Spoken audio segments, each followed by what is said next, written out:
los distintos tipos de silos que podemos tener. Según cómo se ubiquen en planta, los silos pueden ser aislados o baterías de silos.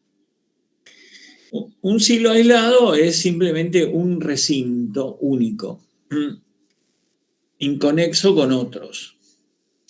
La planta puede ser circular o rectangular en forma usual. ¿Alguien podría hacer un silo octogonal? Sí. No es lo común de ver, pero uno podría dar en principio cualquier forma. Lo más convencional es que sean rectangulares o circulares. Y más bien circulares que rectangulares. Después vamos a ver, vamos a ver. Básicamente los empujes sobre las paredes hay que absorberlos de alguna forma.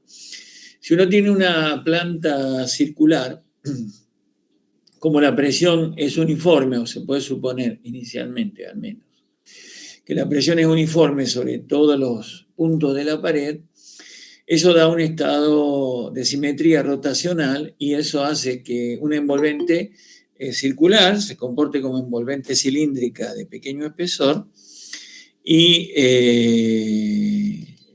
uno tenga exclusivamente esfuerzo de tracción. Entonces, directamente trabaja como una cáscara en estado membranar. En cambio, cuando uno tiene una planta cuadrangular, cada elemento es una losa, trabaja como placa, como losa y se flexa.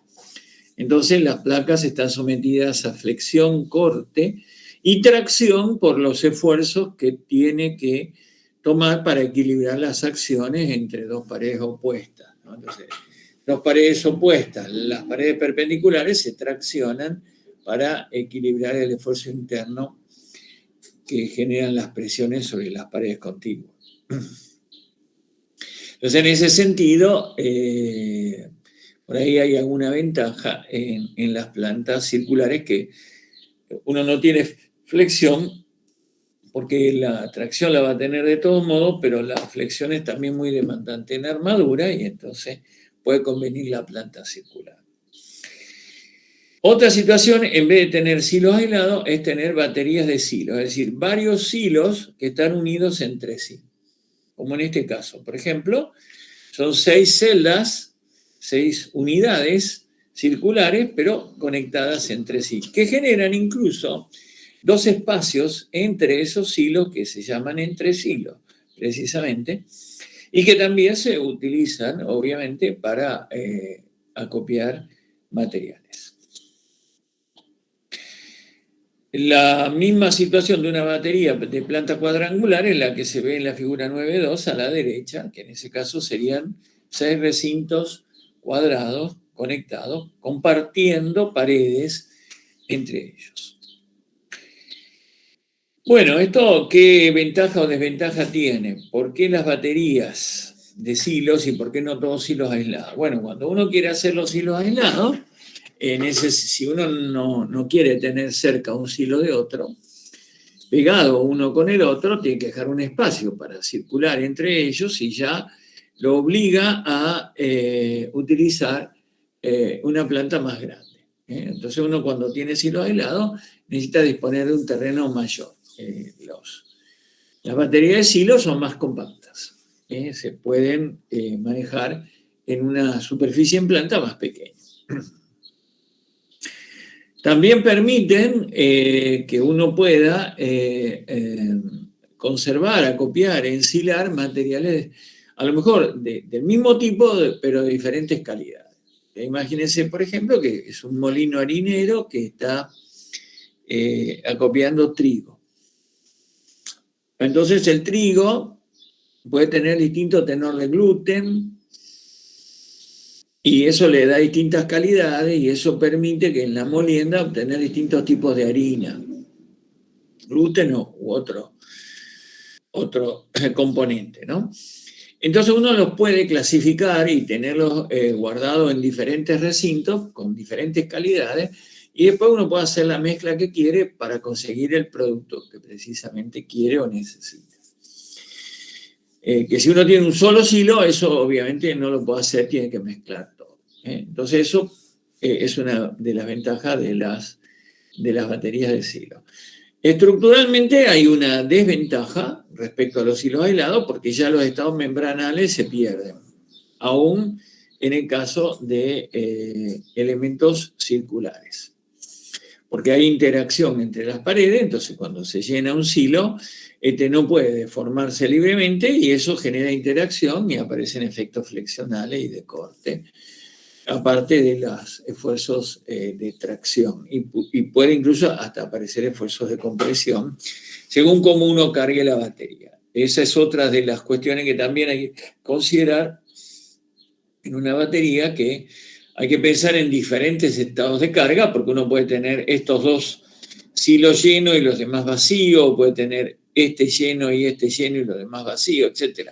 Hay que ir haciendo todas las combinaciones posibles de situaciones de silo vacío y lleno para contemplar todos los posibles estados de carga que se pueden presentar por cuestiones operativas, que son reales, porque en algún momento a lo mejor está todo lleno, pero se vacía este silo y los demás quedan llenos. Es decir, no es que uno después los va a vaciar a todos juntos simultáneamente, porque a lo mejor necesita el material que está acá. Bueno, eso sería entonces las distintas posibilidades que tenemos en cuanto a la ubicación en planta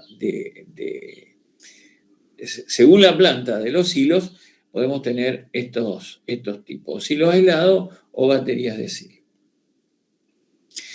En cuanto a los materiales constructivos, bueno, uno puede hacerlo básicamente de dos materiales, o son silos metálicos de acero, o son silos de hormigón, que puede ser de hormigón armado o hormigón pretensado.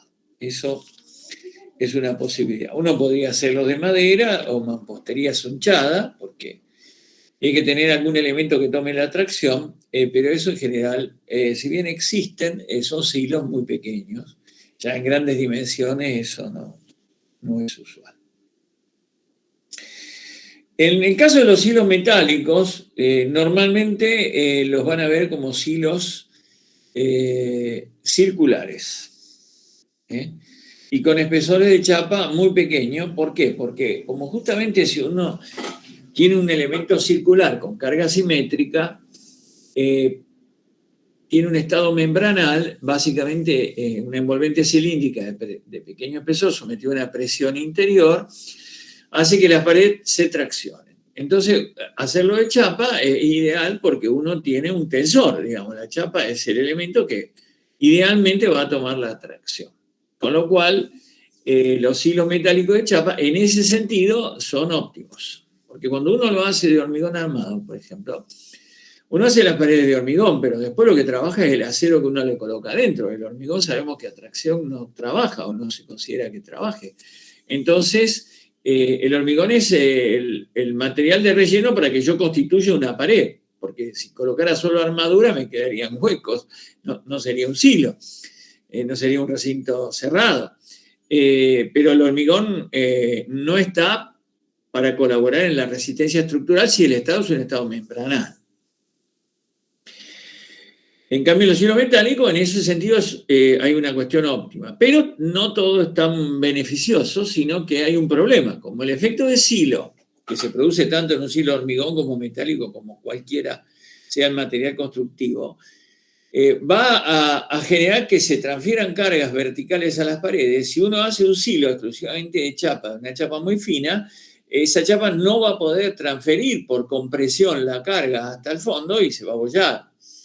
Entonces se necesita hacerle refuerzos para que pueda viajar la carga vertical a través de las paredes y llegar hasta el piso. Y eso obliga a que los hilos metálicos tengan parantes. Van parantes metálicos, cada una cierta separación que el proyectista del silo decide. Y esos parantes pueden colocarse en el exterior o en el interior. Y eso ya, digamos, le hace perder la competencia de pensar solamente en la chapa. La chapa, incluso generalmente para tener mayor rigidez, suele ser ondulada, no es chapa lisa. Pero los parantes hacen falta lo mismo. la ondulación siempre es horizontal, o sea que a los fines de transferir carga vertical, peor todavía. Entonces, ahí está un poco la desventaja de los hilos metálicos. No es que uno tiene optimizado todo porque tiene chapa nada más. También tiene que ponerlos parantes y ahí la cosa se hace más compleja. Bien. Tienen otro problema, digamos, comportamiento, que es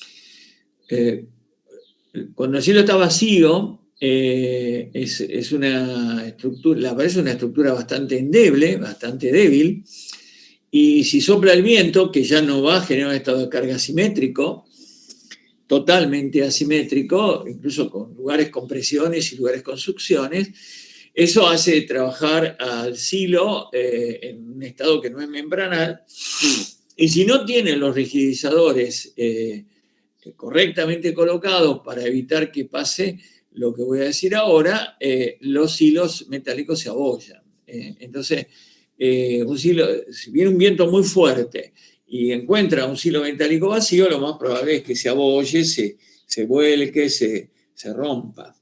Es un problema. Eso se resuelve, se le colocan aros rigidizadores a los fines que esto no pase, pero es otro problema que en general en los hilos de hormigón no vamos a tener. En los hilos de hormigón hay un espesor de pared lo suficientemente grande para poder construir correctamente el silo, que eso le genera varias ventajas en algún sentido. La principal ventaja es que entonces uno tiene un tabique, pensemos circular, si el silo es de planta circular, pero un tabique al fin que tiene perfecta capacidad para llevar toda la carga vertical hasta el piso, sin absolutamente ningún problema. Es un elemento que se comprime y tiene un espesor suficiente y no estamos perfectamente bien. Entonces, en ese sentido, no necesitamos rigidizador, no necesitamos parantes, nada. Y cuando el silo está vacío, con ese grueso espesor de pared que tenemos, el problema de abollamiento tampoco va a ocurrir. Es decir, un silo de hormigón vacío por viento no tiene ningún problema. Incluso, como es pesado, ni siquiera se va a volcar. A un silo metálico vacío, sin ninguna carga, el viento lo puede querer volcar, arrancarlo. A un silo de hormigón eso no le va a pasar. Por el peso que tiene, no le va a pasar. Entonces, esas son algunas de las ventajas que tiene el silo de hormigón. La desventaja es que, como el hormigón no trabaja a tracción, hay que poner armaduras o pretensarlo para que no haya tracción, con lo cual hay que poner armaduras de otro tipo, pero hay que poner armaduras para hacer el pretensado. Y entonces, eso, bueno, es una desventaja en el sentido que si es de hormigón armado, que es lo más usual y común, va a haber fisuras, se va a fisurar. Uno puede controlar para que esas fisuras sean de un ancho pequeño, digamos, puede hacer controles y vamos a aprender a ver cómo hacer esos controles, pero que se va a fisurar sin duda. No podemos imaginar un silo de hormigón armado que no se fisure.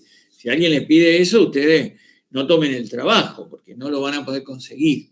Si alguien les pide como requisito que el silo no tenga fisura, ustedes le tienen que hacer una propuesta de hacerlo pretensado. Alguna fisura también puede aparecer, pero si lo hacen pretensado, en principio ustedes pueden anular las tensiones de tracción con un adecuado pretensado y en principio no tendría que tener fisura. Pero en el hormigón armado siempre va a haber fisura. Lo único que podemos hacer es tenerlas controladas. Hacer un diseño para que esa fisura esté dentro del rango de lo que se acepta como permitido. Pero sin fisura no hay hormigón armado, nunca. Las losas se fisuran, las vigas se fisuran, todos los elementos que tengan tracción y o flexión y o tracción derivada de la flexión o del corte van a tener fisuras. Lo que pasa es que a veces son muy pequeñas, microscópicas, no molestan. Pero hormigón armado sin fisura es un contrasentido, no existe eso. Solo que se lo pretensa.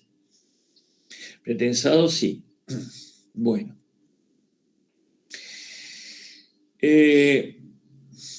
Otra desventaja de los hilos metálicos es que no proveen una adecuada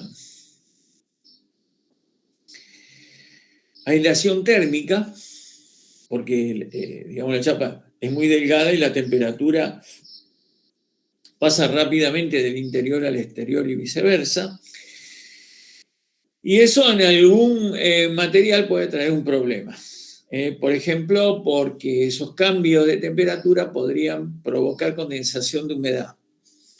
Y eso podría ser en algunos materiales como las harinas, por ejemplo, algo muy perjudicial. Es muy difícil ver un silo metálico para harina. Generalmente son de hormigón armado porque el espesor que requieren las paredes hace que tenga una mayor aislación. Entonces, en ese sentido, tienen una ventaja. Ahora, ¿qué elige uno? ¿Un silo de hormigón o un silo metálico? Esta es una materia de hormigón, yo ni tendría que mencionar los silos metálicos, pero como este tema no creo que lo estén tratando en otra materia, bueno, algo les comentamos acá, no sobre el cálculo, no vamos a ver cálculo de silos metálicos, por supuesto, pero por lo menos algunos criterios o conceptos para decidir qué hacer si uno está en una situación de proyecto, ver qué tipo de silo elige. Está bueno tener alguna preparación, alguna noción básica. Otro lado, es muy difícil que ustedes como proyectistas, como calculistas, vayan a diseñar y calcular un silo metálico, porque son productos comerciales. Las empresas o las fábricas que venden esos silos ya los tienen todos catalogados, ya han hecho las evaluaciones y saben qué silo hacer en función de la capacidad que ustedes le piden, según la altura, según el diámetro, ya tienen todos los catálogos hechos. Es decir, nadie calcula silos metálicos en forma ordinaria. Se venden como cuando uno compra un auto, digamos. No hay gente calculando la estructura de un auto, son productos comerciales. Habrá algún ingeniero que hará el diseño, pero eso después es una cuestión estándar. Y en los hilos metálicos pasa lo mismo. Los hilos de hormigón no tenemos suerte que normalmente se calculan todo. Por supuesto, puede haber empresas que ya tengan hecho muchos y ya sepa en función de las medidas qué es lo que tiene que hacer por analogía. Pero en general, los hilos de hormigón suelen ser diferentes, hay algunas diferencias, o que cambia un poco la altura o el diámetro. Es la ventaja que tiene de que como uno lo tiene que hacer in situ, lo puede hacer de la medida que quiere. En cambio, los hilos metálicos en ese sentido no es tan así, sino que las fábricas tienen algunas medidas. Uno no le puede pedir un diámetro a elección. Le van a vender el que más se parezca al que ustedes quieren en función de lo que ellos ofrecen. Pero exactamente un diámetro que ustedes le pidan no se lo van a hacer porque ellos ya tienen las chapas roladas, ya tienen toda su maquinaria y le van a ofrecer el producto que ellos tengan.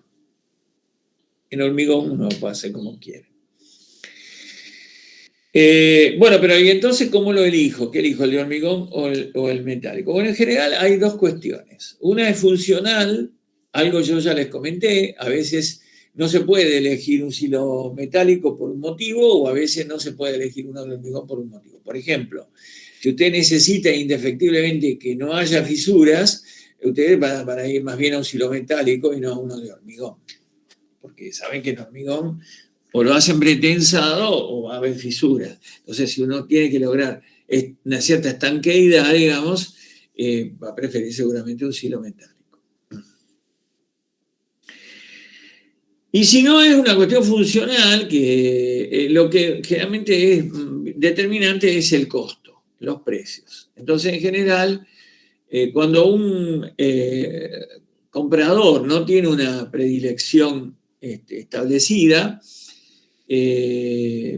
muchas veces va a optar por aquella solución que le sea menos costosa.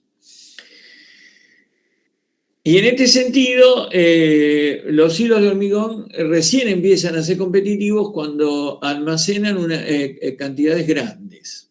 Por ejemplo, alrededor de 10.000 toneladas.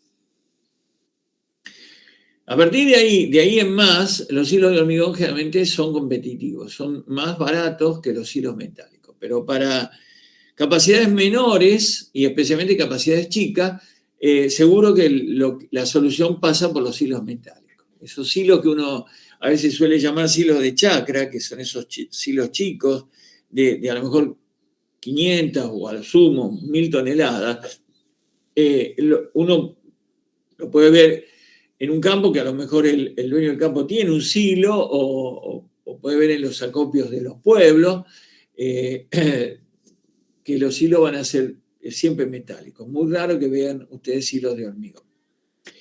Entonces, hilos de hasta 5.000, 7.000 toneladas, los hilos metálicos siempre terminan siendo más competitivos. Pero esto también es coyuntural, ¿no es cierto? Porque hay contextos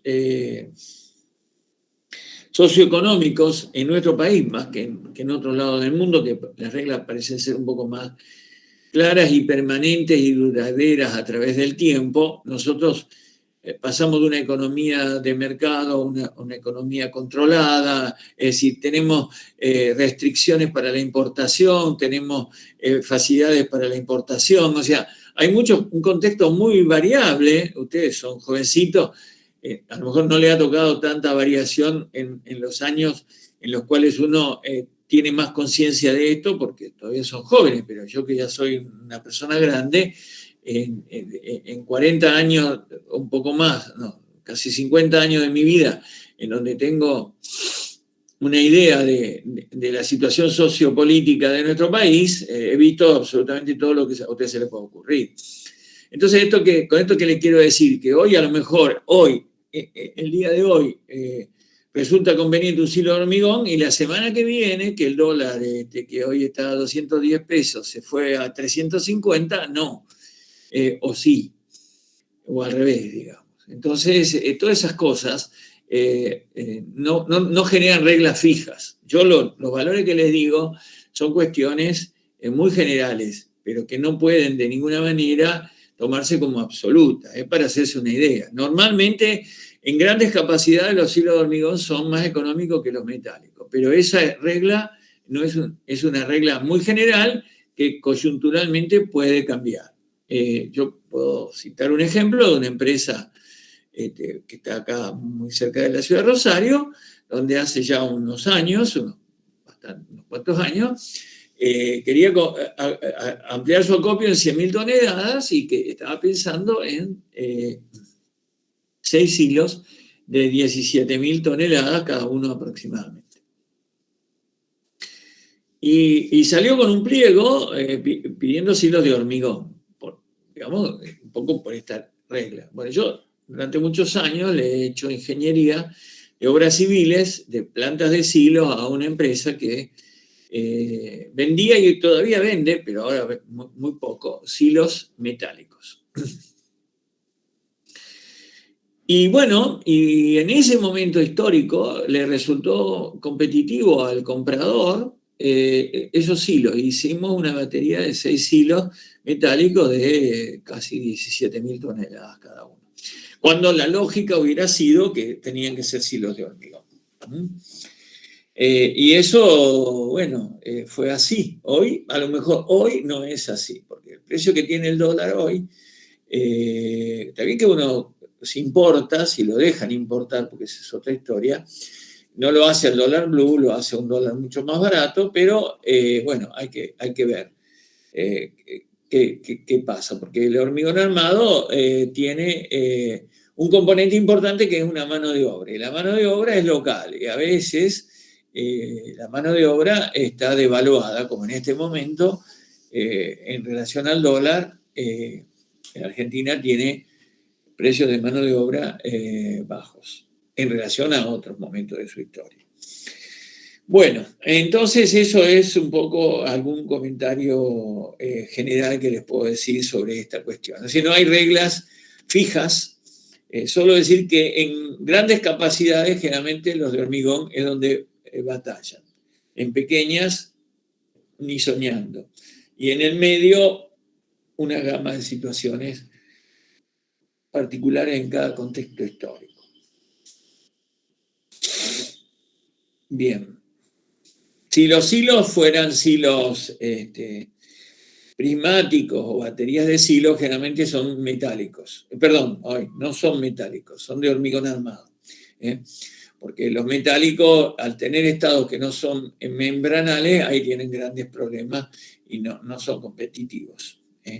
Entonces, solo los silos metálicos los van a ver básicamente como silos aislados. A veces hay algunas baterías o algunos silos areneros que son metálicos, pero son chiquititos, que ahí hay otros contextos por los cuales se los hace metálicos. Bien, según el apoyo, existe la posibilidad de tener silos elevados o silos apoyados sobre el terreno.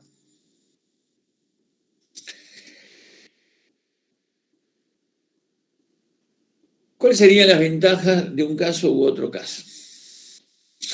Bueno, cuando el silo es elevado,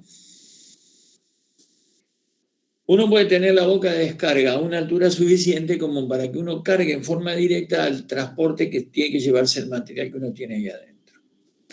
Esto uno lo puede hacer suficientemente elevado como para que abajo pase un camión si uno necesita. Entonces uno puede poner directamente debajo del silo al camión y cargarlo en forma directa. O tener un sistema de transporte, un sistema de transporte transversal al plano de este dibujo, con un sistema como sea cinta transportadora, un red o lo que sea, que lo saque de ahí abajo y se lo lleve para afuera, para después de alguna forma cargar algo que necesite o usarlo de alguna forma. Esa sería la ventaja de los hilos elevados. En general, en los hilos elevados, puede no ser así, pero en general, los hilos elevados suele haber una construcción inferior que recibe el nombre de tolva, con una forma que puede ser cónica o tronco piramidal, de manera tal que se busca que con una pendiente adecuada de esa pared, que obviamente tiene que ser mayor que el ángulo de fricción interna, el material descargue solo por gravedad. Que yo necesite utilizar ningún mecanismo para favorecer la descarga. Que la descarga solo se produzca en forma natural. Algunas cuestiones de diseño tengo que considerar para que eso pase, si no, no va a pasar, pero puedo, si soy cuidadoso en el diseño, lograr que eso ocurra. Eso es lo que tenemos. Y como desventaja es que acá el 100% de la carga de interior, más el peso del silo, requiere de una fundación, porque toda la carga va a parar el terreno a través de una estructura perimetral. El silo puede tener, digamos, un tabique con alguna perforación, lógicamente, perimetral, lo que suele llamarse a veces la pollera del silo, para llevar las cargas, o bien esa tolva puede tener acá un anillo y estar sostenida por columnas, pero esas columnas tienen que soportar el 100% de la carga. Porque una parte de la carga va a ir a parar a la tolva y una va a ir a parar a las paredes, pero todo, al final, termina bajando al terreno a través de un sistema de soportación vertical, tabiques o columnas. En los hilos apoyados directamente sobre el terreno hay una ventaja en ese sentido que no la tiene esto, y es que una muy buena parte de la carga va directamente al piso. Y entonces lo que va directamente al piso tiene que ser resistido directamente por el piso. Es decir, que yo tengo que hacer una estructura de fundación para toda la carga que viene por las paredes, para sostener básicamente el techo, las paredes y la carga de fricción que vino por la pared. Pero eso puede ser en el orden de 30 a 35% de la carga. El resto va todo directo al piso y yo no necesito una fundación para esa carga. A no ser que el terreno sea tan malo, pero tan malo, que toda la carga tenga que ser soportada, por ejemplo, con una platea sostenida por pilotes. Pero si el terreno es relativamente bueno, eso se puede hacer. Y yo requiero menos fundación. Entonces, con un silo apoyado en el terreno, puedo tener silos de gran capacidad. Puedo tener un silo de 10.000, 15.000 toneladas, porque una muy buena cantidad de esa carga va a parar directamente al terreno. Si yo quiero hacer elevado un silo de 15.000 toneladas, hay que hacer una estructura de fundación para 15.000 toneladas. Entonces, los pesos, ¿no? Con lo cual es toda una estructura muy, muy costosa. En cambio, en este caso, tengo 15.000 toneladas, digamos que tengo que hacer una fundación, pero para 5.000, que es la tercera parte. Es mucho más conveniente porque el resto va a parar directamente al terreno. En los silos apoyados sobre el terreno se pueden dar dos situaciones. O que uno tenga un piso plano o que también tenga una tolva. Si uno hace una tolva, también puede lograr una descarga uniforme que tendrá que ir a un túnel que llegará hasta el medio y que de ese túnel se trasladará con un sistema de transporte perpendicular a esta figura hasta llevarlo fuera del silo y después de ahí sacarlo con alguna noria, con algún sistema de transporte vertical. En el piso plano pasa lo mismo, pero todo está mucho más arriba. En este caso, todo está mucho más abajo. Entonces, ventajas y desventajas.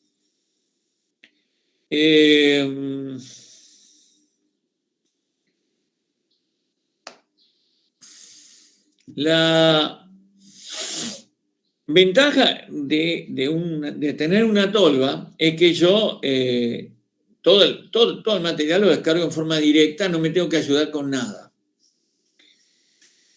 En este caso, va a haber una descarga directa de una gran cantidad, pero me va a quedar una cuña acá. Me va a quedar una cuña y una cuña. Se me va a quedar una cantidad de material que no lo puedo sacar. No lo puedo sacar en forma natural. Pero me tengo que ayudar con algo. Ese algo puede ser lo que se llama generalmente una rosca barredora. Es decir, es un sistema que tiene un helicoide dentro de un tubo, un helicoide de Arquímedes, que girando traslada el material. Y ese tubo gira con un motor central que le hace abarcar los 360 grados. Entonces, girando, la rosca va comiendo ese material y lo va trasladando hacia el interior y va provocando la descarga, quedando una cantidad que la rosca no la puede sacar, que queda en el fondo, pero es mínima y después eso se ingresa y se saca en forma manual. Pero requiere de un sistema. Si el silo es muy grande, un silo de 30 o 40 metros de diámetro, puede tener una puerta y uno puede entrar en un piso plano con una máquina y arrastrar hasta una boca central y hacer la descarga simplemente con una motopala pequeña, digamos, una volcada. Eso también es viable, pero tengo algún sistema mecánico para sacar una buena parte. No tanto, pero una buena parte, una parte, digamos, no digamos una buena parte, pero una parte requiere de asistencia especial para poder sacar. En cambio, con la tolva no. Ahora, la desventaja de la tolva es que requiere profundidad, porque si la tolva no tiene una pendiente suficiente, la descarga tampoco se va a producir en forma completa. Me va a quedar material que no descarga. Entonces, eso me lleva a profundizar fuertemente el fondo donde tengo que poner el túnel. Y eso después me obliga a tener un sistema de transporte vertical para sacarlo, con lo cual hay que usar energía, potencia, consumir potencia para sacarlo. Entonces, lo que no gasto de potencia para sacarlo en el piso plano, utilizando, por ejemplo, la rosca barredora, después lo tengo en el que tiene la tolva para el sistema de transporte vertical. O sea que también eso hay que verlo. Bueno, todo tiene su... No hay una solución perfecta, sino ni le estarían mostrando las opciones. Diría esto se hace así y chao, pero obviamente que no es siempre así. Una desventaja de la tolva y el túnel es cuando uno tiene la napa muy alta. Ahí se encuentra con un problema porque no es bueno, no es para nada bueno meter la tolva ni el túnel, si se puede, dentro del agua. El túnel podría ser impermeabilizándola, pero la tolva no, porque es muy peligroso. Si filtra agua y humedece el material, especialmente cereales, por ejemplo, va a haber un gran problema de deterioro y entonces va a ser un gran inconveniente. Normalmente si uno tiene la napa muy alta, seguro que va a optar por un piso plano. A veces lo que hacen ponen la tolva, pero levantan todo. Entonces, hay que hacer todo un relleno para eso, con lo cual es otra opción, digamos, tener tolva, pero sobreelevar la tolva para que su fondo quede a nivel de terreno o a un punto tal que la napa no moleste. Bueno. En este caso, lo que sí les comento, que la situación de la tolva, que también se llama así, es distinta de esta situación. Acá la tolva es una cáscara, es una estructura, tiene un comportamiento estructural. En este caso, la tolva no es estructural, no es una tolva estructural. Esto es simplemente un piso, un revestimiento que uno coloca sobre el terreno para que el material no quede sobre el suelo. Pero no es estructural. Esto, la carga va derecho al terreno y no necesito una estructura para transferir. Acá sí, la tengo que tener esta estructura que está colgada, digamos. Está colgada de un anillo perimetral y es claramente una estructura.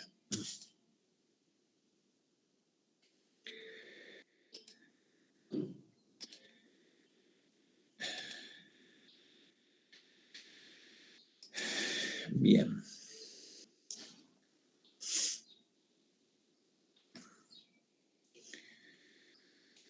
Bueno, puede ser que acá en el libro yo haya escrito más cosas. Bueno, mejor que no se las cuente, así lo obligo a leer. Bueno, léanlo. Veo que esto está bastante largo, seguramente habré colocado algo más.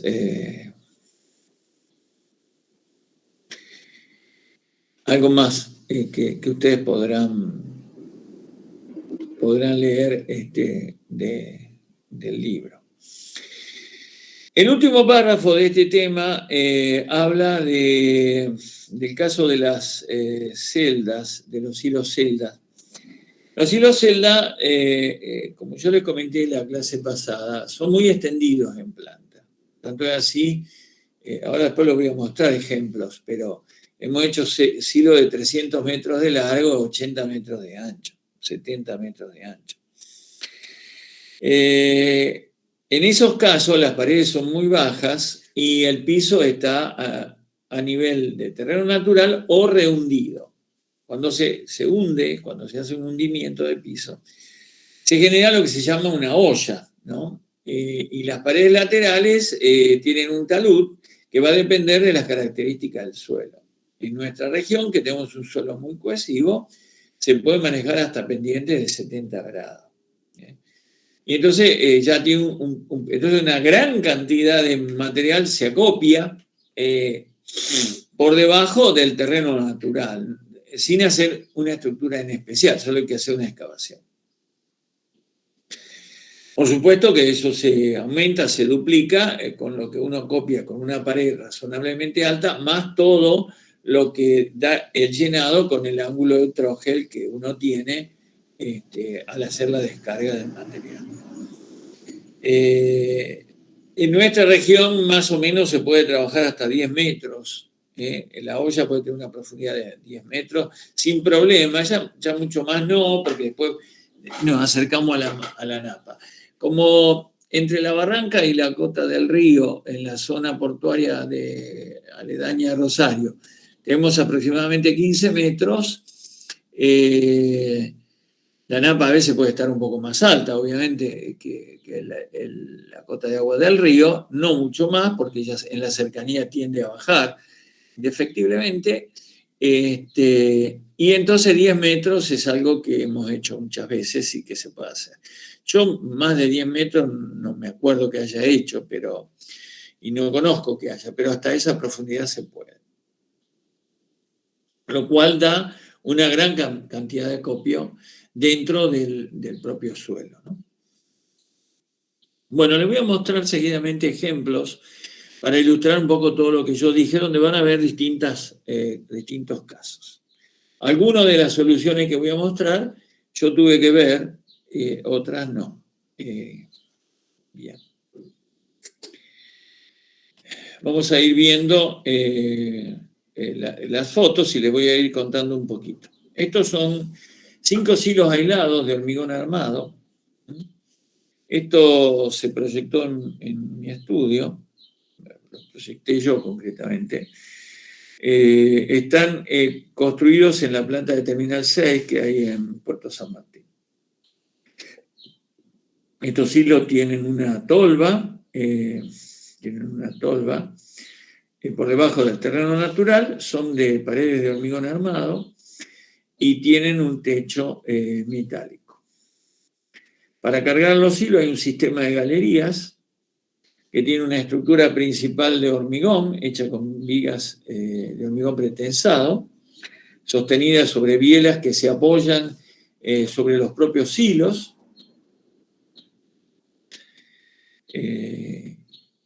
Y tiene después unas estructuras metálicas que van generando este sistema de cascada, porque la cinta transportadora que está acá arriba está dividida en paños, ¿no? Entonces, la primera cinta o carga el silo o carga la cinta que sigue a los otros silos. En ese caso, en el último ya no se da, la cinta solo carga este silo. Pero si no, en este que se ve mejor quizás, hay una cinta que llega acá y hay dos opciones. Como el sistema de carga no se ve acá en esta foto, pero el sistema de carga está hecho de una manera que o se carga el silo o se sigue a la cinta que lleva al otro. No me acuerdo, ahora vamos a leer un poquito estos silos. No dice, no me acuerdo bien las medidas, pero el diámetro estaba alrededor de los 20 metros y la altura estaba alrededor de los 25, 30 metros, por ahí más o menos. Bueno, estos silos son, ya les conté un poquito, me parece, lo vimos cuando vimos Cáscaras. Estos silos están también en Terminal 6, pero son más antiguos que los otros. Son de la primera generación de la planta, y esto es un conjunto de 10 silos, y son de hormigón pretensado. Que también tuve participación en ese proyecto. Esta es una batería de silo que cuando vamos a la facultad ahí en la Siberia la podemos ver, en la unidad 7. Esto yo no tuve nada que ver, por supuesto. Se hizo cuando yo era muy chico. No tan chico, pero hace ya muchos años. Esta es una batería de varios silos cilíndricos. Esta es torre elevadora, ahí hay todo un sistema para cargar a estos silos. Y estos silos están a la vera del río, ¿no? Directamente, para transportar. Estos silos son silos se guarda ahí para después cargar a un barco. Es acopio puro. Esto también es una batería de silos cilíndricos de hormigón, yo tampoco tuve nada que ver. Por lo que se ve, la puerta que tiene acá tienen una tolva interior colgada o sostenida de alguna manera, pero por eso se accede acá abajo. Bueno, esta es la torre para alimentar los silos. Y acá se ve un silo metálico, chiquito. Estos silos suelen ser, porque acá hay un proceso a lo mejor de limpieza, de clasificación del material que se va a guardar. Y a veces en estos silos que están acá adentro, chicos, estos son silos para cargar. Acá hay 2 silos chicos que seguramente son metálicos. Y acá entra seguramente un camión para cargar, y se cargan de estos silos. Estos se llaman silos pulmón. Es decir, porque normalmente no se carga un camión directamente desde el silo, sino que los silos de acopio se llevan a los silos pulmón y el camión después se carga desde el silo pulmón. Porque si hubiera un problema de corte de energía, algún inconveniente, el camión puede cargar a mitad de la carga. En cambio, si uno lo carga desde un silo pulmón, al camión ese lo va a cargar siempre. Después, si el silo pulmón no se rellena, no puedo seguir cargando camiones, pero por lo menos ese se va con la carga completa. Y este que está acá puede ser un silo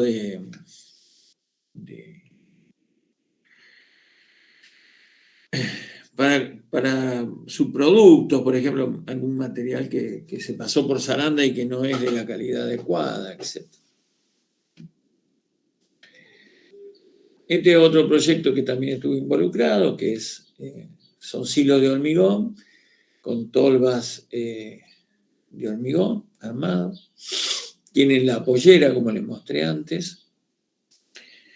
O sea, es un tabique curvo que sostiene al silo, y después acá está la tolva y va a venir más arriba la pared, que acá no se llega a ver. Esto es un clásico silo elevado de estructura mixta. Hay una tolva de hormigón armado sostenida por un anillo que está sostenido por columnas. Y el silo es un silo metálico. Acá claramente se pueden ver los parantes que son externos. Es un silo de chapa. Y acá ven unos elementos que son los aros rigidizadores para evitar el abollamiento cuando el silo está vacío por efecto de viento.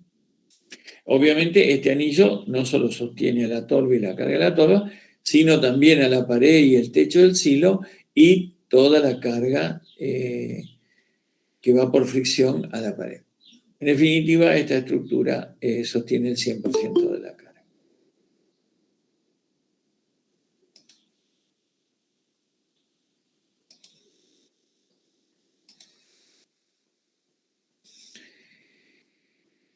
Bien. Estos son silos metálicos. No desconozco si tienen tolva o no, o si son de piso plano. La verdad que eso no lo sé. Tienen parante exterior, acá se ve claramente. Y esto es un silito para material de descarte general. Chiquitito, muy chiquitito, que tiene su tolvita y tiene su estructura de chapa. Está sostenido sobre una torre metálica. En este caso es chiquito, la tolva es metálica. Cuando los silos son grandes, realmente se prefiere que la tolva sea de hormigón porque es más rígida, trabaja mejor. Este es un clásico silo metálico de lo que se llama silo de chacra. Este es un típico silo de 500 toneladas, chiquito. Bueno, no tan chiquito, ¿no? Uno quisiera tener 500 toneladas de soja. Bueno. Y no se ven parantes acá, seguramente estarán en el interior.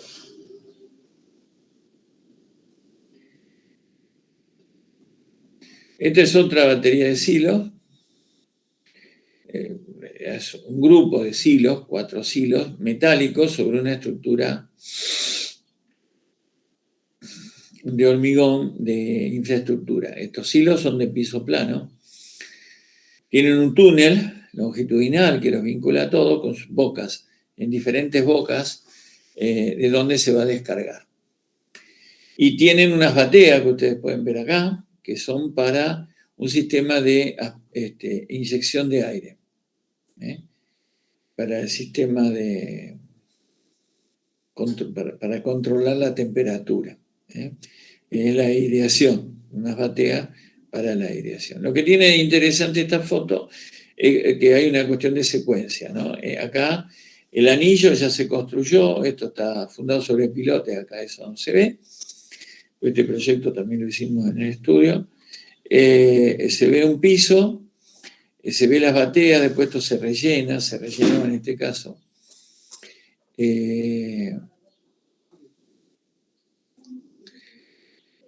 Acá el terreno, esto es en Bahía Blanca, el terreno es muy malo, y todo el silo está sostenido con una gran platea que está sostenida con pilotes, incluso el túnel está colgado de esa platea.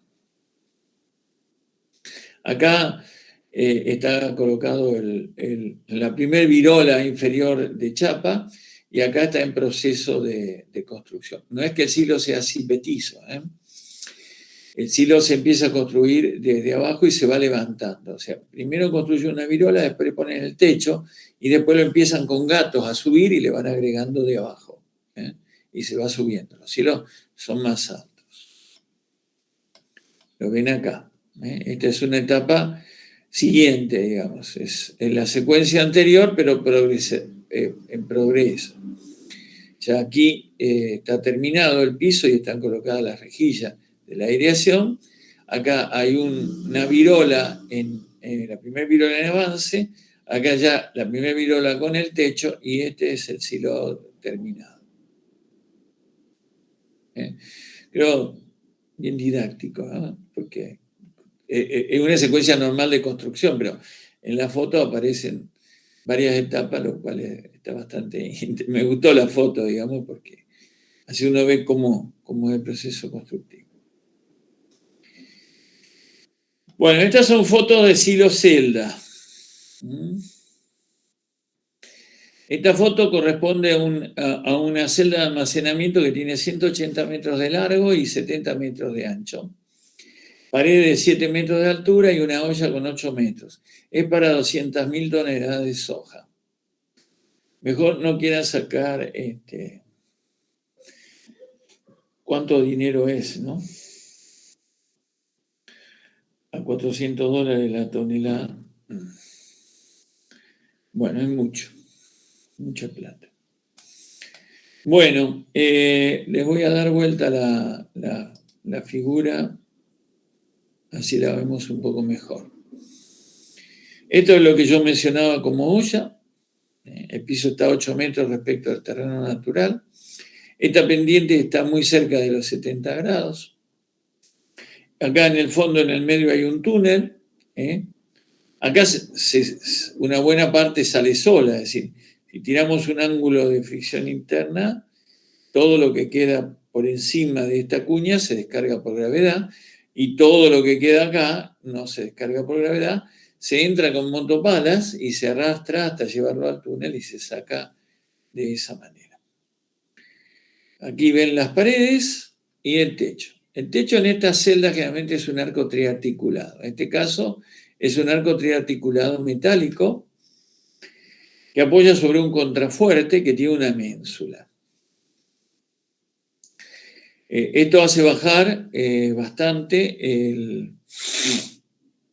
el momento flector de los arcos y este punto está casi en el punto momento nulo. Es una solución relativamente ingeniosa porque si uno mira el diagrama de momento, esto le va a dar, fíjense cómo sigue la mano, ¿no? Va a ser como una parábola acá que pasa por cero y las fuerzas verticales generan un momento negativo acá. Entonces esto funciona como si no hubiera una articulación acá. Funciona como si esto fuera empotrado. Pero el arco es un arco triarticulado, pero entonces esto mejora el comportamiento estructural, porque la articulación está puesta en el foco, casi en donde está el foco, digamos. Entonces, si uno esto lo pensara como una viga empotrada, articulada, un arco empotrado, articulado, acá tendrían este apoyo el momento. Y eso es para que baje sensiblemente el momento de tramo. Entonces, favorece que uno no tenga que hacer un arco tan grande y distribuye mejor las solicitaciones. Esto tiene una solución mixta para la fundación. Tenemos que hablar un poco más de esto, pero yo no tengo tanto tiempo. Esto se utiliza la pared, la solera de la pared para fundación del silo y un pilote para contrarrestar el efecto de vuelco que tiene este sistema. Y entonces no hay dos pilotes, hay un pilote y es una mezcla. Esta base tiene una parte que es fundación directa y una parte indirecta dentro de la misma solución. Bueno, tendríamos que tener mucho más tiempo para desarrollar esto, pero es para despertarle la inquietud que a veces se pueden hacer cosas mixtas.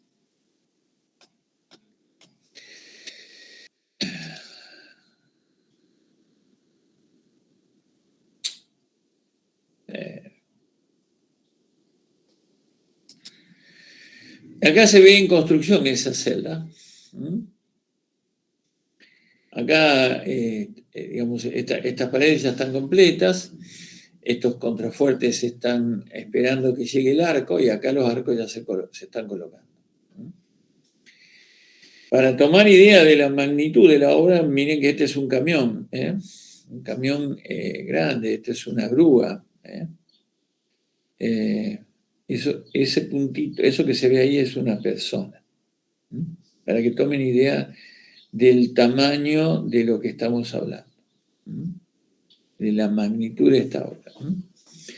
200.000 toneladas son un poco más que 3 barcos para cargar. Tiene que ser un barco grande que se lleve 70.000 toneladas. Puede ser entre 3 y 4 barcos. Bueno, la figura que va a seguir es una celda todavía más grande. Tiene 70 metros de ancho, pero tiene 250 metros de largo, 7 metros de altura en la pared, 10 metros y medio en la olla, 310.000 toneladas de semilla de soja.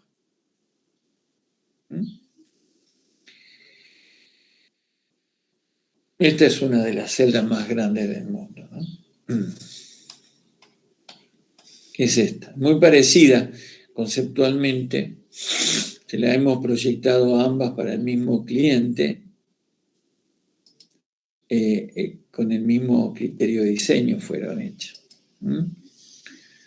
Cambian algunas cosas, ¿no? O sea, es un poco más profunda la olla, es más larga la celda. El ancho es el mismo, los arcos son parecidos, los contrafuertes y la solución estructural de la fundación también es parecida. Esta celda, una es para la empresa Vicentín y la otra es en Renova. Están hechas, están ahí funcionando, existen. Vamos a ver si estas son fotos. Tenemos fotos acá de esa celda.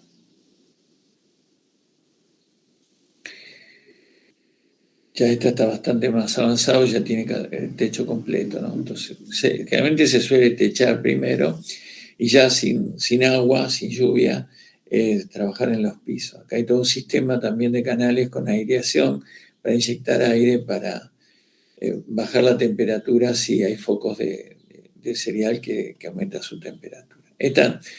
Esta foto es otra celda, pero que no la hice yo.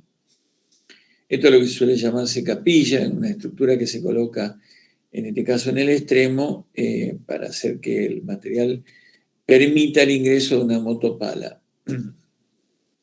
que va descargando y va abriendo lugar para cargar después todas esas bocas que uno tiene acá en el túnel que se van cargando para recibir el material que quedó. Esta es una celda que tiene todo un piso tolva. Es una celda rara, estructura metálica, tampoco esta la proyecté yo. Estos son los canales con los sistemas de aireación. Esto tiene descarga prácticamente automática, algo queda acá abajo, pero es mínimo. Esto que ustedes ven acá son lo que llaman termocuplas. Son elementos que van colgados del techo, cuya carga es bastante importante, y que miden la temperatura en el interior, en distintos puntos. Entonces, según los sensores de PLC que miden la temperatura, activan mediante un sistema de computadoras los ventiladores que tienen que trabajar e inyectar aire para bajar esa temperatura. Eso puede ser en toda la celda o por sectores. El sistema va detectando y va haciendo automáticamente las correcciones de temperatura. Profe, ¿y esta última es acá en la Argentina también? Son todas acá en la Argentina. Todas acá. Ah, bien. Sí. Las que proyecté yo son de acá y las otras fotos son de acá. Ah, bueno. En la Argentina, a ver, decir que nosotros tenemos construida la celda más grande del mundo, no lo sé, porque eso ya no, digamos, se podría averiguar, ¿no? Pero no lo sé. Pero hay celdas muy, muy grandes acá en la República Argentina y justamente en la región de Rosario, en el entorno del Gran Rosario, incluyendo hasta, digamos, al norte hasta Timbúes y al sur hasta Alvear.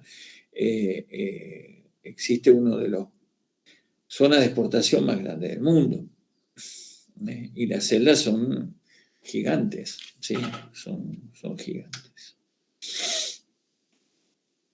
Ahora, en esta época, ya no se están construyendo tantas celdas, porque ya todas estas plantas están muy equipadas, digamos, muy equipadas. Pero uno de los primeros puertos que se hizo acá fue el de Cargill, en Puerto San Martín, y después el de Terminal 6. Y en ambos casos se hicieron celdas y a mí me tocó participar de esos proyectos. Después participé en muchísimos más en todo el país.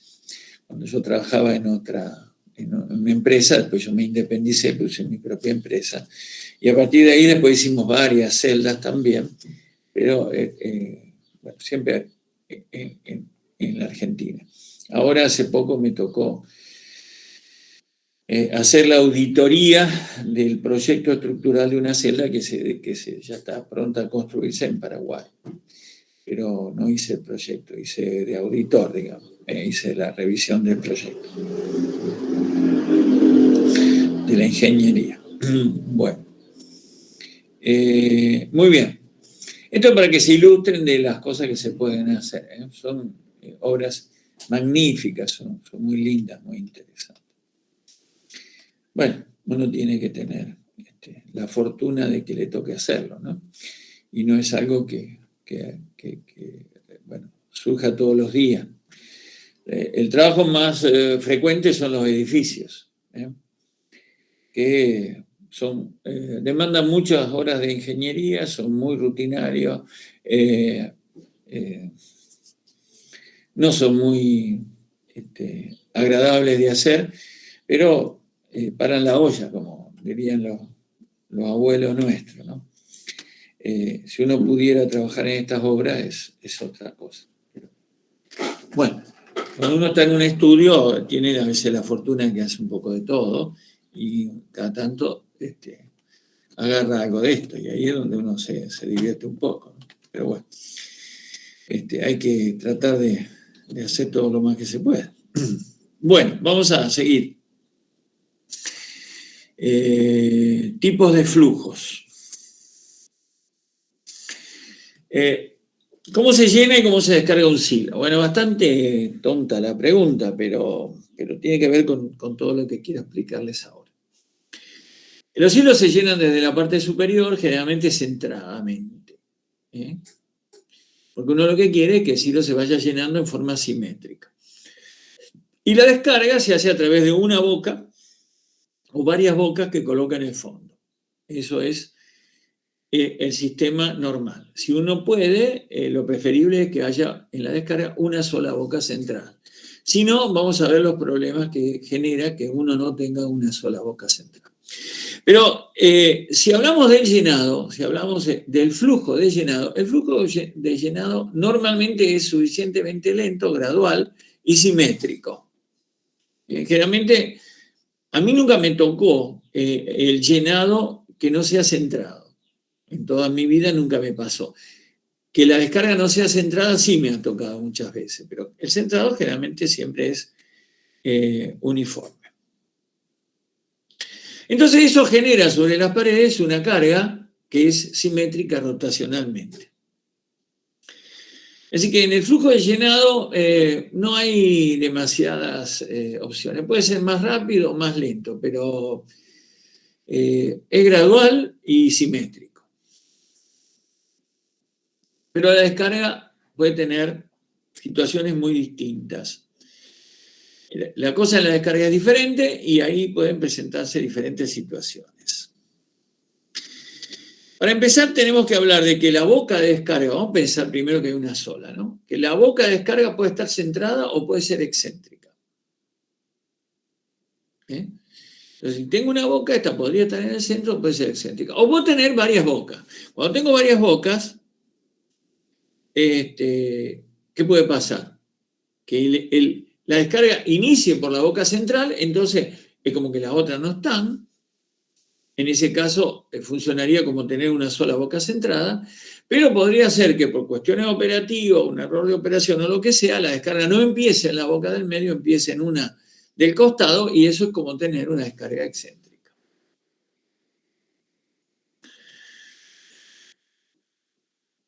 Bien, entonces tengo descarga centrada o excéntrica. Eso ya son dos situaciones. El proceso de vaciado puede tener dos variantes diferentes. Que tenga una descarga uniforme o que tenga una descarga no uniforme. Para tener descarga uniforme es necesario que el orificio de descarga sea centrado. O sea, si yo no tengo, ahí ya viene una cuestión, ¿no? Si yo no tengo el orificio de descarga centrado, la descarga no va a ser uniforme. Si yo quiero tener una descarga uniforme, tengo que tener el orificio de descarga centrado. Y eso no me garantiza que la descarga sea uniforme. Es una condición necesaria, pero no es suficiente. Lo que sí se tiene es lo que uno puede decir un flujo de vaciado concéntrico. Si uno tiene el agujero de descarga centrado, va a tener un flujo de vaciado concéntrico.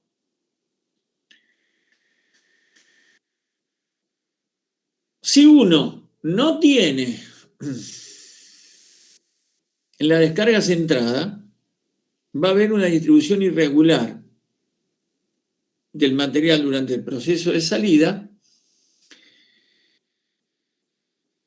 y se va a originar un flujo de vaciado asimétrico, cosa que también puede ocurrir en el caso que uno tenga una descarga centrada, un orificio de descarga centrada. Si por alguna causa no se distribuye correctamente, puede suceder también que uno no tenga un flujo de vaciado simétrico, concéntrico. Entonces, hay dos posibilidades, o que el flujo sea concéntrico o que no lo sea, que sea asimétrico.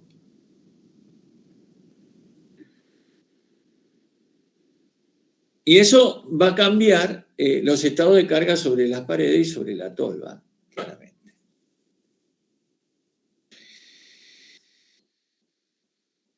Eso por un lado. Es decir, puedo tener un vaciado concéntrico o un vaciado asimétrico, por un lado. Pero por otro lado, otro aspecto es ver cuál es el perfil de flujo. Es decir, ¿el flujo cómo se da? Como flujo de masa puede ser una opción, o como flujo de embudo es la otra opción. Eso lo vamos a entender mejor si miramos estas figuras. Esto es un flujo de masa. En un flujo de masa, ¿qué es lo que sucede? Lo que entró primero sale primero. Es como si fluyera un líquido, digamos. Uno se imaginaría como que lo que está abajo sale primero y después va saliendo el resto. Eso es un flujo de masa. En un flujo de embudo, como se da acá, no es lo primero que entró lo primero que sale. Es como que si lo que está acá abajo se quedara pegado. Se forma una especie de embudo central y va saliendo lo de arriba antes que esta masa que está acá abajo. O se puede dar esta situación, digamos. Esto es porque es un silo más bajo. Es decir, el embudo tiene una parte recta más pequeña y hace más claramente un embudo. Empieza a abrir la descarga ya desde más abajo. Esto y esto, ambos son flujos de embudo con una forma distinta. Lo importante acá es que lo que entró primero sale primero y acá no es lo que entró primero lo que sale primero. Y eso también origina solicitaciones diferentes en las tolvas básicamente y también puede generar en la pared. ¿De qué depende que se vaya a dar un flujo de masa y que se vaya a dar un flujo de embudo?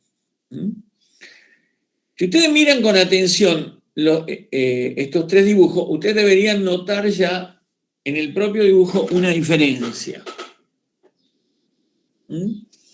¿Alguno que tenga ganas de hablar me dice cuál es la diferencia que nota?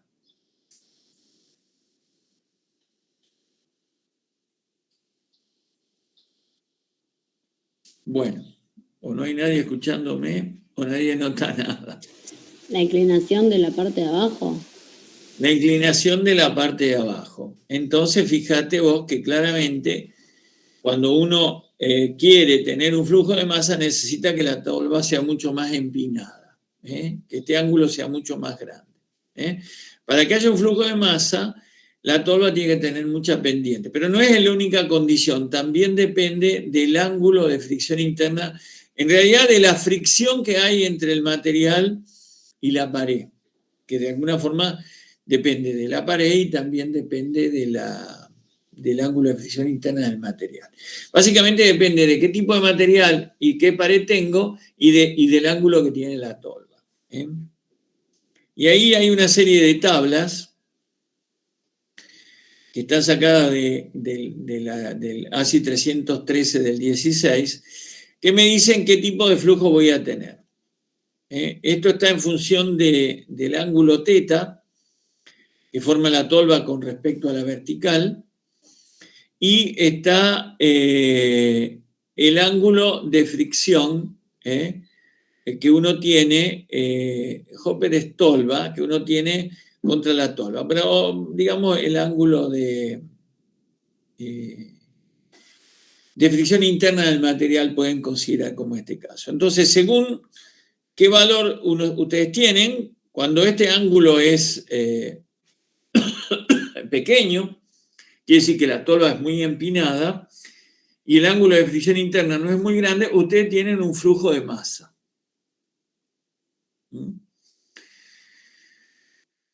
Cuando la tolva es muy poco empinada, tienen un flujo de embudo. Y hay una zona central que es incierta, que puede pasar una cosa u otra cosa. Esto es el caso de una tolva cónica y esto es un caso de una tolva de sección trapezoidal extendida, alargada, no es tronco piramidal, no. Es como que hay una boca continua larga. Y también hay una zona que se asegura flujo de masa y una zona que asegura flujo de embudo. Y una gran zona que es incierta. O sea, si uno requiere uno de los dos flujos sí o sí, tiene que buscar la forma de trabajar claramente en estas, por ejemplo, si uno requiere flujo de masa, que es lo que a veces uno, donde tiene el problema, porque uno quiere flujo de masa, porque lo normal es que no sea flujo de masa. Lo más frecuente es que el flujo sea un flujo de embudo. Pero si uno quiere flujo de masa, o sea, si uno está conservando dentro de un silo un material donde sí o sí lo que entró primero tiene que salir primero, porque si no se echa a perder, por ejemplo, podría ser, pongamos una harina, y yo no puedo tener la harina mucho tiempo ahí, la que puse primero tiene que salir primero, porque si no se me echa a perder, tengo que asegurarme un flujo de masa. Cuando yo me tengo que asegurar un flujo de masa, tengo que hacer un diseño de la tolva con una pendiente en función del ángulo de fricción que tengo para asegurarme que estoy claramente acá, porque si estoy muy, muy en el borde, podría ser que tenga un flujo incierto y eso generarme un problema. Desde el punto de vista estructural, ¿qué importancia tiene un tipo de flujo o el otro? Cambian eventualmente las cargas que uno tiene que poner sobre la tolva o las cargas que uno tiene que poner sobre las paredes. Pero en definitiva es una cuestión de si pongo un número más grande o un número más chico. No es que nos cambie sensiblemente nada. Pero es una cuestión funcional. Entonces, si uno, este no es un detalle menor, porque uno tiene que charlar con su cliente, porque si a su cliente le da lo mismo, siempre es más barato no buscar el flujo de masa, porque para lograr el flujo de masa tengo que hacer el silo más alto. Si quiero mantener la capacidad, porque la tolva tiene que tener mucha pendiente, entonces lo tengo que elevar al silo. Y eso después significa más potencia para llenarlo, más energía para llenarlo. Entonces, después funcionalmente es más caro operar con esto. Pero si es una necesidad imperiosa, ¿qué voy a hacer? Tengo que hacer eso. Entonces, buscar un diseño. Entonces, esto no tiene que ver tanto, no me preocupa tanto por el cálculo, pero sí me preocupa porque el proyecto que yo haga sea funcional a los fines por los cuales está concebida la obra. Entonces eso lo tengo que cuidar. Algunos comentarios que no voy a hacer ahora en esta tabla indican cuáles son las características, beneficios, ventaja o desventaja de tener un tipo de flujo de masa o un flujo de embudo. Ustedes eso después lo van a leer con un poquito más de cuidado. Bueno, vamos a ver el tema B de este caso, que sería las presiones debidas al material ensilado. Nunca hemos visto esto antes en ninguna materia, hemos tratado este tema, así que tenemos que verlo acá, porque si no aprendemos a calcular las presiones, nunca vamos a poder hacer el proyecto del silo. Después que sepamos considerar la carga, el silo es una cáscara. Si está trabajando en estado membranal, es muy simple la formulita que tienen que aplicar para sacar la fuerza con la cual sacar las armaduras o para definir el pretensado. Eso es simple. Y si la estructura no va a trabajar en estado membranal, harán un modelo de elementos finitos, resolverán la estructura, pero para eso tienen que meterle las cargas. Y las cargas hay que aprender a calcularlas porque es una cosa que no hemos visto. Entonces, tengo que tratar este tema con profundidad y cuidado, porque si no, no vamos a poder hacer. Y la teoría que vamos a desarrollar es la teoría de Janssen, que la desarrolló en el año 1895, ya hace muchos años. Para poder determinar eso que hemos dado a llamar efecto de silo. Y vamos a hacer el análisis de cómo se generan las presiones durante el llenado del silo. ¿Cómo es esto que ocurre en el llenado del silo? Para lo cual se requiere que la carga se realice en forma lenta, que sea uniforme y que sea centrada. Este caso, con todas estas restricciones, sirve sí, porque es el caso del 99% de las obras. Un silo de 5.000 toneladas no se llena en una hora. Realmente la carga de un silo viene con camiones, viene con un sistema de transporte y lleva muchas horas o lleva días incluso llenarlo. Entonces,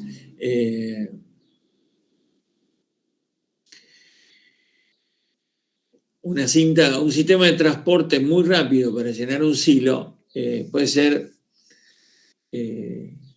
500 toneladas hora, pero es un sistema muy rápido para un silo.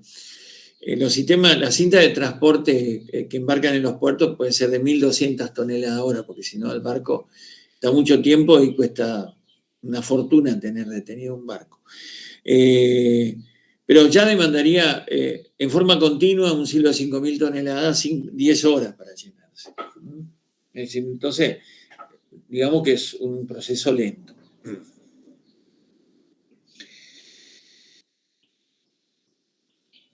Hay silos que tienen materiales fluidificables, es decir, se pueden transformar en fluidos. Especialmente esto puede ocurrir con algunos materiales en la industria cervecera.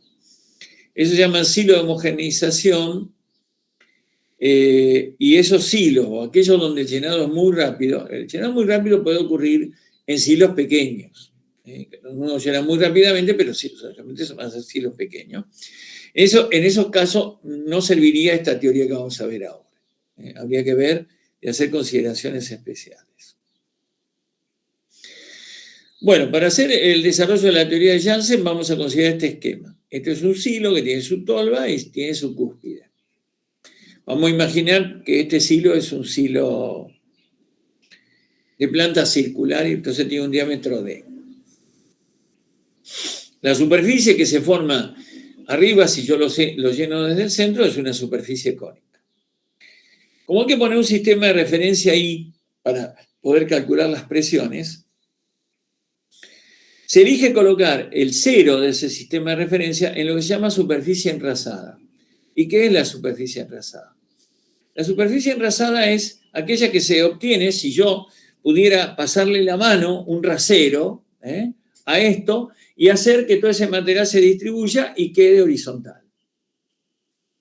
O sea, hay que distribuir la superficie de este cono en un cilindro. Eso hace que el volumen de este cilindro tenga 1/3 de la altura HS del cono. Entonces ahí es donde uno coloca el sistema de referencia. Aclaro que siempre el sistema de referencia se coloca donde está la superficie enrasada.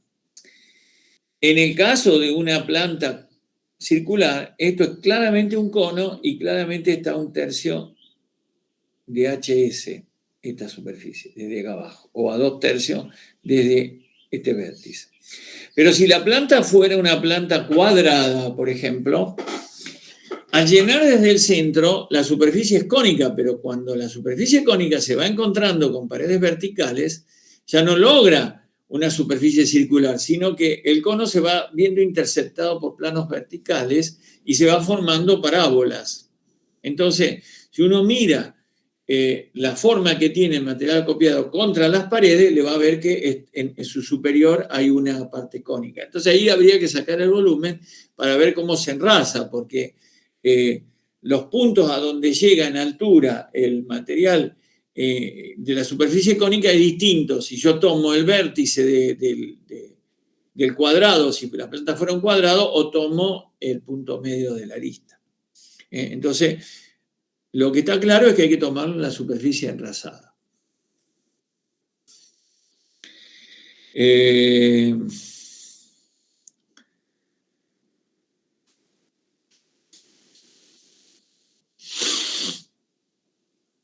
Cuando es un cuadrado, bueno, yo esto ya lo he estudiado porque me ha tocado, ¿no? Digamos que como que en el medio de la arista queda más arriba, en los vértices queda más abajo, entonces la superficie enrasada baja un poco más. En vez de quedar a 2/3 de HS, queda aproximadamente a 3/4 de HS. Así que está un poquito más abajo respecto del vértice. Ahí se pone el origen del sistema de coordenadas. Después aislamos una tajada de altura diferencial de I a una cierta distancia I. Arriba vamos a tener la presión Q del material que está presionando desde arriba. Vamos a tener el peso propio del material, caracterizado por su peso específico gamma, y vamos a tener una presión en el fondo que va a ser levemente diferente de la de arriba y que vamos a llamar Q más diferencial de Q. Como el material genera una presión horizontal P sobre la superficie lateral reacciona con una presión P comprimiendo a esa masa y entonces aparece sobre esa masa una fuerza de fricción QW en todo el perímetro. Como esto es un problema de simetría rotacional, la única ecuación de equilibrio que se puede plantear es de suma de fuerzas vertical igual a 0 y es lo que vamos a hacer. Para hacer equilibrio hay que hacer equilibrio de fuerza, entonces las presiones hay que multiplicarla por el área. Entonces a Q lo tengo que multiplicar por el área, Q por el área, a la fuerza Q más diferencial de Q por el área, que sería negativo, menos Q más diferencial de Q por el área. Tengo el peso propio, que iría para abajo, sumaría, y sería el peso específico por el volumen del área por el diferencial de I,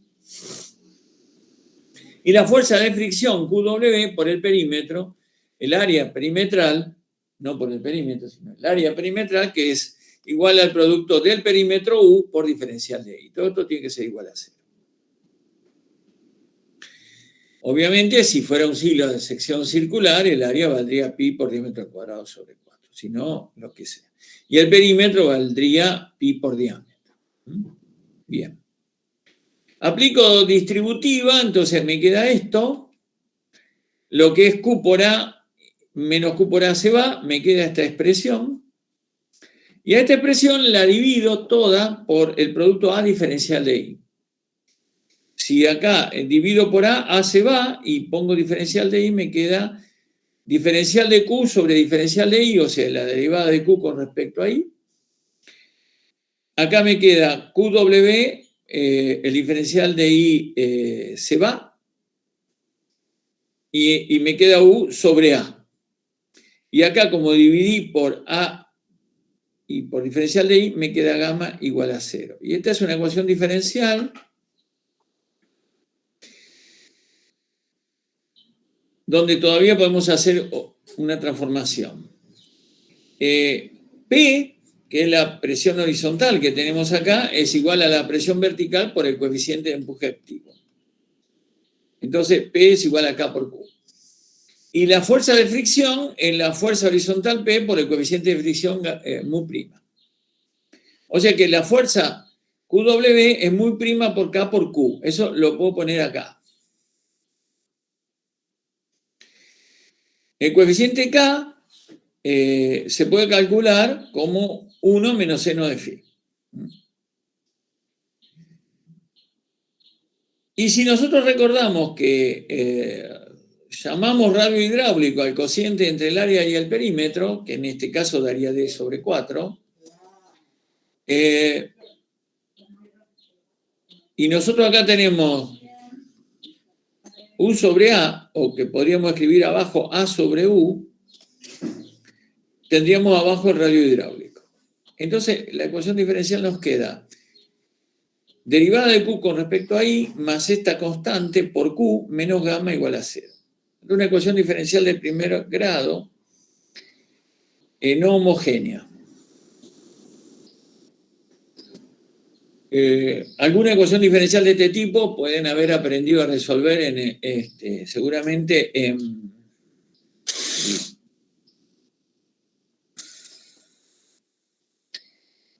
métodos numéricos y ecuaciones diferenciales. Si no, y si a alguno le interesa cómo se encuentra la solución a esta ecuación diferencial, háblenlo con Steffi, ella da clase en esa materia, sabe perfectamente cómo resolver esta ecuación diferencial.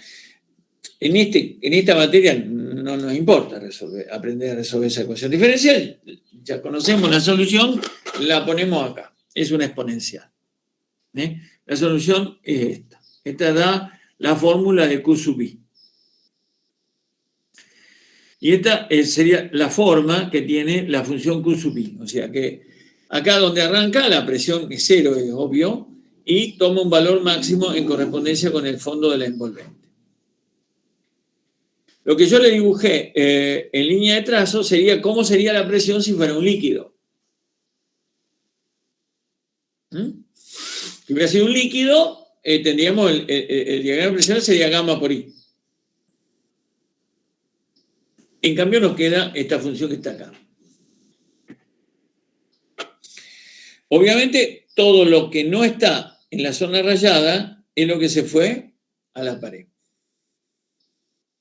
Todo lo que no está acá, esto que está entre este diagrama y la línea de trazo, es toda carga, Q, que no está, y que se fue yendo a la pared como carga QW. Bien. Si miramos este diagrama, cuando empieza este diagrama, fíjense que difiere muy poco de la fórmula gamma por I.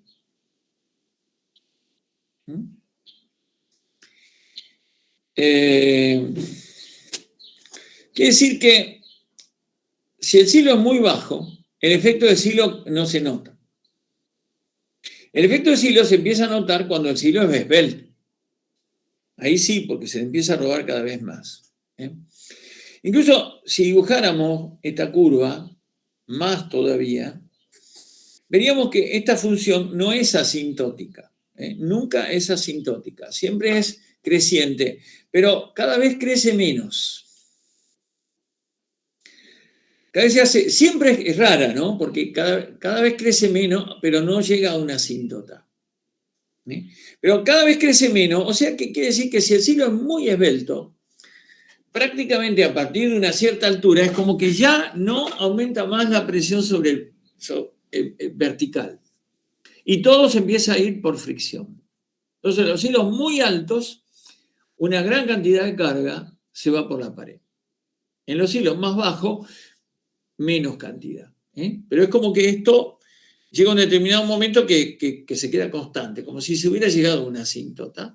Y entonces a partir de ahí todo se transfiere por fricción. ¿Cómo se interpreta esto físicamente? Es como que acá en algún lugar se formara un arco. Y presten atención a esto que digo, que acá se formara un arco. Como si acá se formara un arco, y entonces, digamos, si hay mucha altura, todo lo que está por arriba del arco se fue a las paredes, y solo queda en el piso lo que está abajo. Y eso, cuando es muy alto, es como que el arco se forma siempre a la misma altura, y todo lo que está por arriba va todo a las paredes. Y ya no importa si el silo tiene 10 metros, 20 o 50. A partir de una cierta altura ya todo prácticamente se va a las paredes. Bueno, si ustedes quieren conocer la presión Q sub I, tienen esta fórmula. Si quieren conocer la fuerza friccional que va por la pared, tienen esta fórmula. Esta fuerza, QW, es una fuerza de fricción que varía con I. O sea, sería la presión tangencial o la tensión tangencial sobre la pared.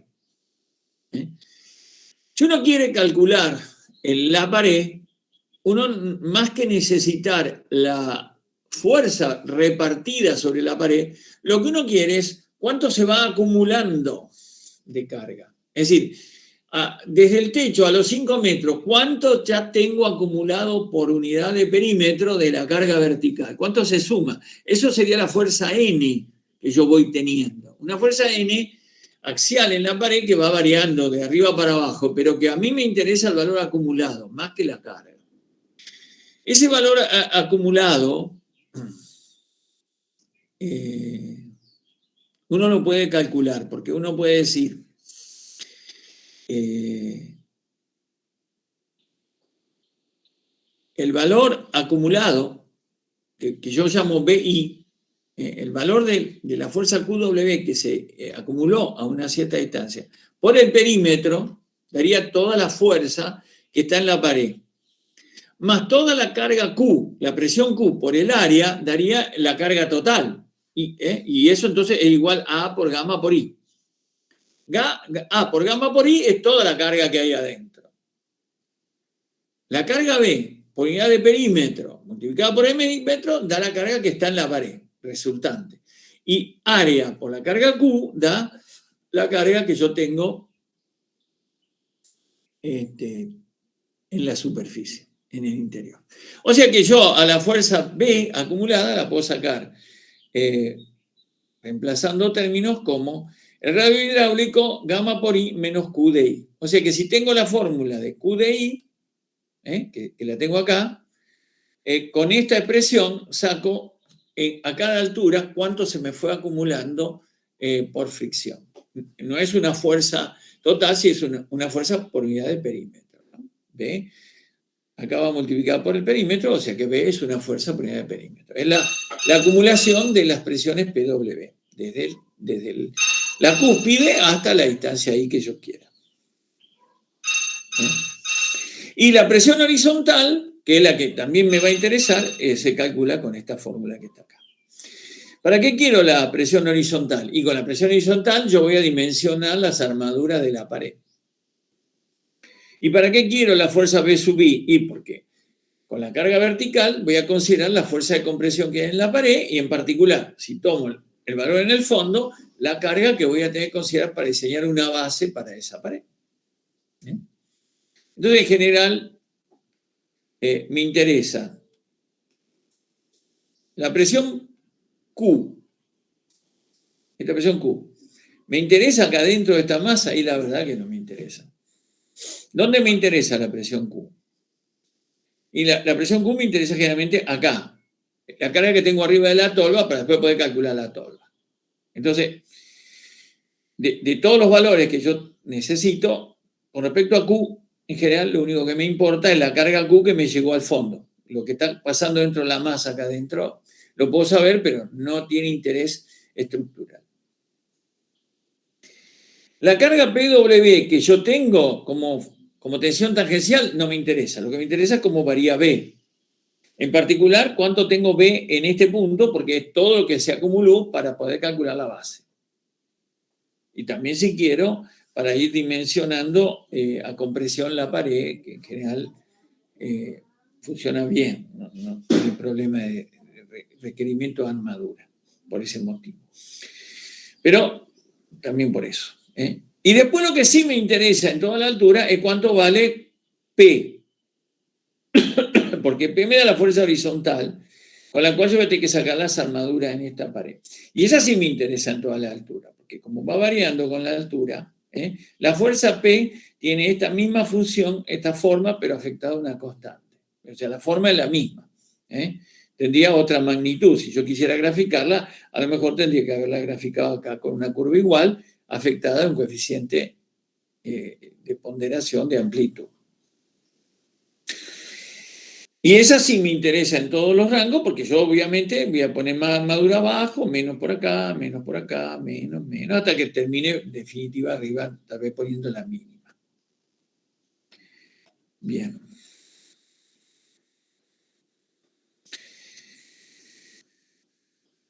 Estas presiones dependen del peso específico del material, de la fricción, mu', entre la pared y ese material que uno acopia, y del coeficiente K de empuje activo, que en definitiva depende del ángulo de fricción interna phi. O sea, hay tres variables que juegan acá para sacar las presiones: peso específico, el ángulo phi y mu'.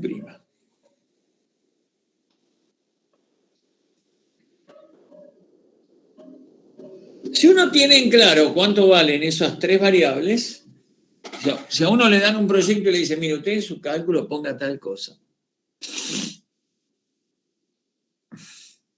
uno mete esos tres datos y tiene todos los resultados en forma concreta y no tiene absolutamente ninguna duda de nada.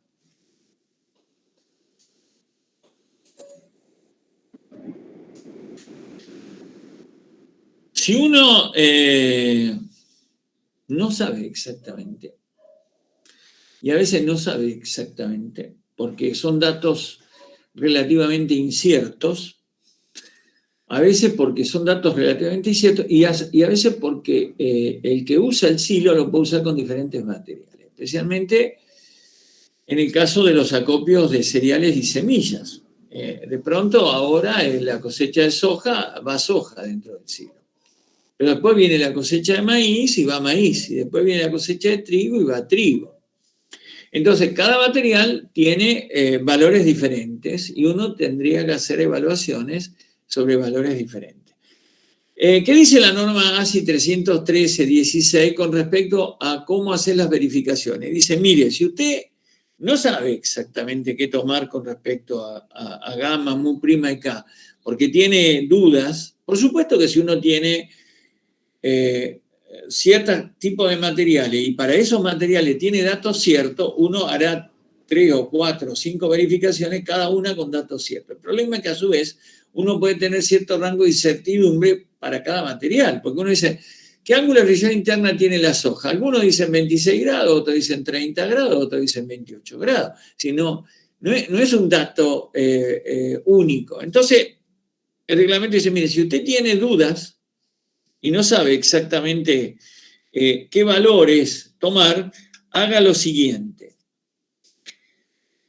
Si usted tiene un rango de variación entre un mínimo y un máximo, que no sabe qué adoptar, no sabe qué optar, entonces dice, si usted quiere sacar la máxima presión vertical Q, tiene que poner el mu' mínimo y el K mínimo. Si usted quiere sacar la máxima presión horizontal P, tiene que poner el mu' mínimo, pero tiene que poner el K máximo. Y si usted quiere sacar la máxima fricción por unidad de perímetro B, tiene que poner el mu' máximo y tiene que poner el K máximo, lo cual es obvio, porque si pongo el K máximo saco la mayor P y si le pongo el mu' máximo saco la mayor fricción. Entonces, esta es la forma, según lo dice escrito específicamente el reglamento, de cómo hacer los cálculos cuando uno no tiene datos ciertos. Acá les incluyo algunas tablas sacadas de diferentes reglamentos para que uno tenga un entorno de idea de qué puede pasar. El código 313, en este sentido, es el más ambiguo. Porque, por ejemplo, acá le mezcla todo, ¿no? Granos pequeños, dice. Bueno, y ahí le mete trigo, cebada, avena, arroz, le mete un poco de todo. y le dice, el peso específico puede estar entre 735 a 990 kilos por metro cúbico. ¿Y yo qué meto ahí? Bueno, eso lo tengo que decidir yo, porque este reglamento me da recomendaciones. La decisión la tiene que tomar el proyectista. Y dice, y el ángulo de fricción interna, y mire, va a variar entre 20 y 37 grados. ¿Y yo qué pongo? Y qué sé yo, arréglese. Averiguo. En general estas cosas se discuten con el cliente, porque el cliente no es seguramente un ingeniero civil, pero conoce del tema. Entonces, cuando uno le dice qué peso específico, él sabe. Y cuando uno le habla de qué ángulo considerar, él sabe. Entonces, bueno, por lo menos cree saber. Entonces uno puede consensuar con él sobre esos aspectos. Y lo ideal es hacerlo para no encontrarse después con un martes 13. Es decir, pactar antes de empezar los cálculos cuáles son los parámetros con que uno va a calcular. Así ya está consensuado y se arregla. Porque en nuestro país no hay un reglamento para calcular silos, yo ya se los comenté. Entonces uno no tiene un amparo. Digamos, uno no puede decir, mira, el reglamento dice que si hay trigo tengo que poner tal cosa. No existe ese reglamento. Entonces mejor hay que consensuarlo con el cliente.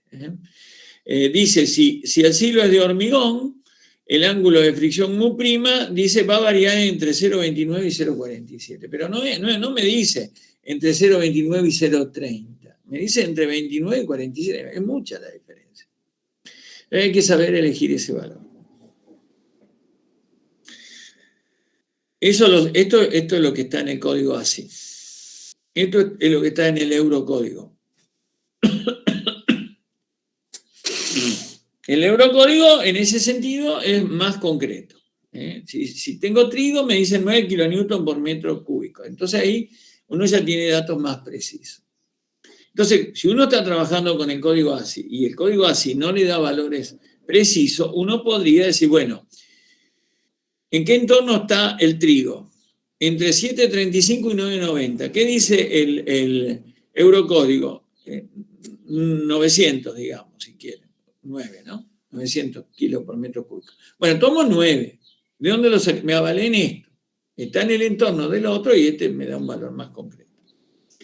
Y estos otros valores que están acá son de la norma DIN 1055 del año 87. Que también, por ejemplo, para el trigo da 9. Entonces uno por ahí se ayuda con esto. Entonces, aunque use el ASI, como el ASI no es definitorio, no da valores concretos, uno puede elegir valores de acá para ayudarse.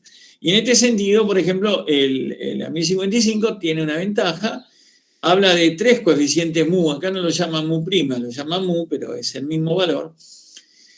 Y hay, bueno, eso tiene que leer la norma, ¿no?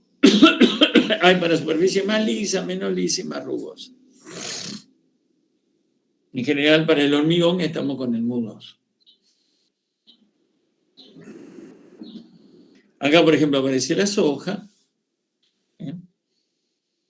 Este coeficiente lambda viene a representar lo que es el coeficiente K. Acá no, en esta norma no se maneja con el cálculo de K igual a 1 menos seno de phi.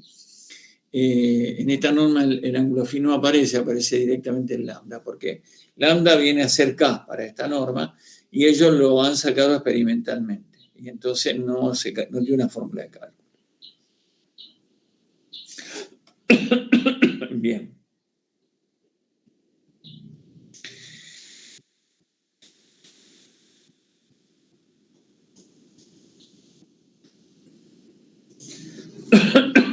Bueno, esto que sigue es un poco complejo, como tendría que estar dejando ahora a las 4 menos cuarto. Lo voy a dejar para tratar la clase que viene. Nos queda ver este tema. Nos queda ver todo esto que es medio delicado, presiones en tolvas, y nos queda ver piso plano, efecto de temperatura, control de fisuración, diseño de hormigón. Como bien. Bueno, sí, yo voy a dejar acá, porque si empiezo con esto, no tengo el tiempo para desarrollarlo todo. Lo vamos a ver la semana que viene. Porque es medio la parte fea de este tema. Pero bueno, ¿qué va a ser? Entonces hoy dejamos acá. La semana que viene vamos a completar este capítulo. Y si puedo ir suficientemente rápido, la semana que viene veríamos el tema de bases para silos y tanques que nos quedó pendiente de ver. Y después nos quedaría una clase más para dar depósitos. Bueno, dejamos hoy acá entonces y nos vemos la semana que viene. Gracias, profe. Chao, profe. Gracias, profe. Hasta luego. Gracias, hasta luego. Profe, gracias. Chao, profe. chicos.